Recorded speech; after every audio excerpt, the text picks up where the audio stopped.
ci hanno prelevato da casa il fratello, il più vecchio fratello, aveva 16 anni, molto probabile dentro qualche foiba è andato a finire perché una zia di Trieste ci ha raccontato che appunto l'ha visto dentro un camion con altri giovani che andavano, pensavano che li portassero a lavorare, invece dopo il camion è tornato vuoto indietro. Carlo oggi ha più di 90 anni, ne aveva 16 quando assieme alla famiglia lasciò Zara col dramma di un fratello ucciso assieme ad altre migliaia nell'eccidio delle foibe.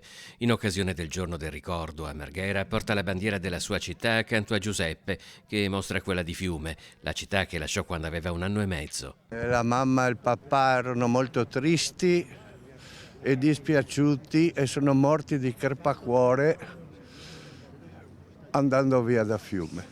Nel 1947 il Trattato di Parigi stabilì il passaggio delle province del Carnaro, di Zara, di gran parte dell'Istria e della maggior parte della Venezia Giulia alla Jugoslavia, provocando l'esodo di almeno 300.000 profughi. Più di 8.500 arrivarono nel veneziano. Nel comune si concentrarono soprattutto in 2 aree residenziali, a San Pietro di Castello e a Marghera. Qua in Piazzale Concordia sì, era una bella comunità perché ci sono 2 palazzi che sono stati costruiti apposta per noi e lì c'erano quasi tutti fiumani che ci abitavano.